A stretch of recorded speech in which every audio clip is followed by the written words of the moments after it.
জয় কৃষ্ণকালী মায়ের জয়।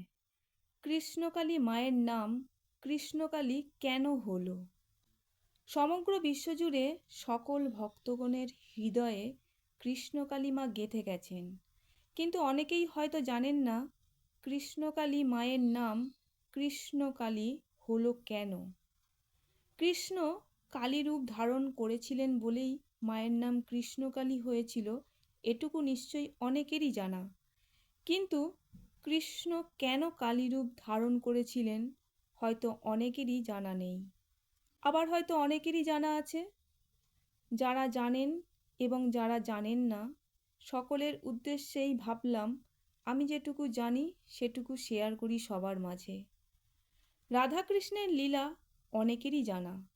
রাধার বিয়ের পরও রাধা সব সময় কৃষ্ণের চিন্তায় মগ্ন থাকতেন। একদিন রাধা এবং কৃষ্ণ যখন লীলা খেলায় মত্ত, তখন আয়ান ঘোষের কাছে খবর যায়, অর্থাৎ রাধিকার স্বামী আয়ান ঘোষের কাছে আয়ান ঘোষের বোনের মারফত জটিলা এবং কুটিলা, মা এবং বোন, এই দুজনের মাধ্যমে এই খবর পৌঁছানো মাত্রই স্বচক্ষে দেখার জন্য আয়ান ঘোষ ছুটে আসেন সত্যতা যাচাই করতে। কিন্তু তিনি এসে যা দেখলেন মা কালী স্বয়ং দাঁড়িয়ে আছেন আর রাধিকা তার সখীদের নিয়ে আরাধনা করছেন।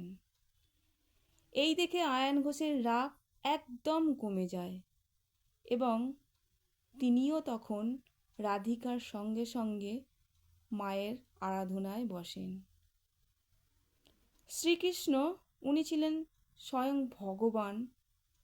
উনি জানতেন আয়ান ঘোষ মা কালীর পরম ভক্ত, তাই তিনি তৎক্ষণাৎ মা কালীর রূপ ধারণ করেছিলেন।